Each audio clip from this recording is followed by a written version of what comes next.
ఒకరోజు నిన్ను నానా మాటలన్న వాళ్ళు, నిన్ను చూసి ఎగతాళి చేసిన వాళ్ళు నీ సక్సెస్ చూసి సైలెంట్ అయిపోవాలి. అదే నువ్వు వాళ్ళకి ఇచ్చే రిప్లై. అవును, నువ్వు విన్నది నిజం. మన లైఫ్ లో ఒక్కసారైనా ఈ ఫీలింగ్ ని ఫేస్ చేసి ఉంటాం. పక్కింటి ఆంటీ, చుట్టాల అబ్బాయి, క్లాస్మేట్ లేదంటే ఆఫీస్ లో కొలిగ్గు ఏదో ఒక సందర్భంలో మనల్ని తక్కువ అంచనా వేసి ఉంటారు. మనం చేసే ఉద్యోగాన్ని బట్టి, మనకొచ్చే జీతాన్ని బట్టి, మనం చదివిన చదువును బట్టి, అంతెందుకండి మనం ఉండే ఇంటిని బట్టి, మనం వాడే బండిని బట్టి మనల్ని ఒక అంచనా వేసేస్తారనమాట.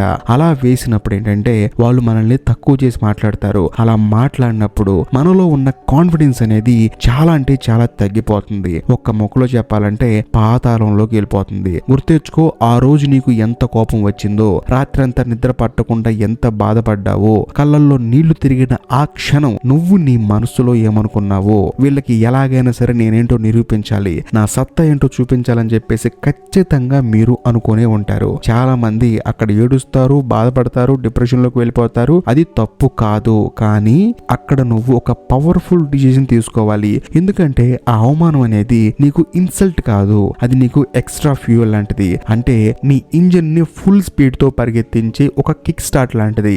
ఇక్కడ మీకు డౌట్ రావచ్చు, అదేంటి బ్రదరు మనల్ని అంత పెద్ద మాట్లాడుతున్నారు, మనల్ని తక్కువ అంచనా వేస్తున్నారు, 10 మందిలో మన పరువు తీస్తున్నారు, మరి నేను వాళ్ళకి రిప్లై ఇవ్వాలి కదా అని చెప్పేసి అంటారు. కానీ నేనేమంటానంటే రిప్లై ఇవ్వడం అంటే తిరిగి వాళ్ళని నలుగు తిట్టడం కాదు. నువ్వు తిట్టినా, కొట్టినా, అరిచినా వాళ్ళ దృష్టిలో నువ్వు సేమ్ ఉంటావు. కానీ నీ కోపం ఒక వీక్నెస్ మాత్రమే. మరి బెస్ట్ రిప్లై ఏంటి అని అడిగితే అది మాత్రం కేవలం నీ సక్సెస్ మాత్రమే.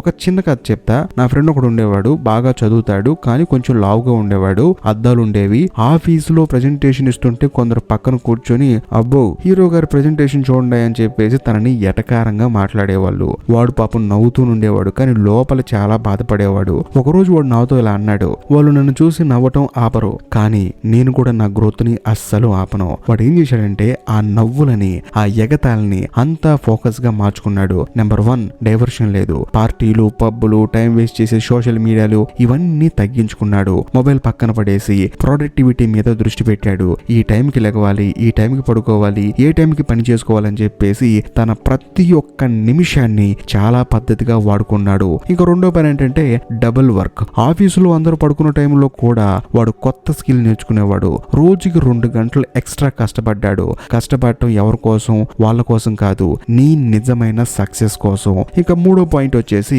Body plus mind care. కేవలం డబ్బుతోనే సక్సెస్ రాదు. పక్క వాళ్ళు నిన్ను చూసి షాక్ అవ్వాలంటే నువ్వు ఫిట్ గా, స్టైల్ గా, బోల్డ్ గా ఉండాలి. అందుకనే వర్కౌట్ స్టార్ట్ చేశాడు, లుక్ మార్చాడు. ఆత్మవిశ్వాసం అనేది ఆటోమేటిక్ గా బిల్డ్ అయిపోయింది. కేవలం 6 నెలల్లో అదే ఆఫీసులో వాడు ప్రమోషన్ కొట్టాడు. ఇప్పుడు వాడు ఆ టీమ్ కే బాస్ అయ్యాడు. మరి ఆ రోజు ఎగతాళి చేసిన వాళ్ళు ఏమయ్యారు? వాళ్ళు ఇంకా పాత పొజిషన్ లోనే ఉన్నారు. ఇప్పుడు ఆ గ్యాంగ్ మొత్తం వాడిని చూసి నవ్వటం కాదు కదా, కనీసం వాడి వైపు తలెత్తి చూడటానికి కూడా భయపడుతున్నారు. అందులోనూ గౌరవంతో తలదించుకుంటున్నారు. అది సైలెంట్ రిప్లై అంటే. అదే బెస్ట్ రివెంజ్. శబ్దం చేయకు, సక్సెస్ శబ్దం చేస్తుంది. నిన్ను కిందకి లాగే వాళ్ళు నలుగురు ఉంటే నువ్వు 10 మెట్లు పైకెక్కు. నీ గ్రోత్ చూసి వాళ్ళే భయపడతారు. గుర్తుంచుకో, నీ విజయం అనేది నీ గురించి వేరే వాళ్ళకి నువ్వు ఇచ్చే పెద్ద స్పీచ్. అది నువ్వు మాటలతో చెప్పనక్కర్లేదు. నీ బ్యాంక్ బ్యాలెన్స్ ని, నీ లైఫ్ స్టైల్ ని, నీ ఆత్మవిశ్వాసాన్ని, నువ్వు వేసే ప్రతి అడుగు అన్ని మాట్లాడతాయి. ఈ జీవితంలో ఇప్పటి వరకు నీకు ఎవరు చెప్పను ఒక అద్భుతమైన విషయం చెప్పనా? అదేంటంటే నీ జీవితంలో నీకు మోటివేషన్ అవసరం లేదు. నీకు అవసరమైంది ఒకే ఒక అవమానం. ఆ ఒక్క అవమానం ఒక నిప్పు కణం. దాన్ని నువ్వు ప్రతిరోజు గుర్తు తెచ్చుకో. నీ కష్టానికి అదే ఇంధనం అవుతుంది. ఇప్పటి నుంచి నీ గోల్స్ గురించి ఎవరికి గట్టిగా చెప్పకు. నువ్వు ఏం చేయబోతున్నావు ఎవరికి ముందే తెలియాల్సిన అవసరం లేదు. నువ్వు నిశ్శబ్దంగా పని చేయి. నీ సక్సెస్ మాత్రం పెద్ద శబ్దం చేయాలి. మరి మీరు కూడా ఎవరికైనా నిరూపించుకోవాలని అనిపించిన అనుభవం ఉంటే దయచేసి కామెంట్ చేసి మీ స్టోరీ చెప్పండి. ఎందుకంటే మీ కథ ఇంకో 10 మందికి స్ఫూర్తినివ్వచ్చు.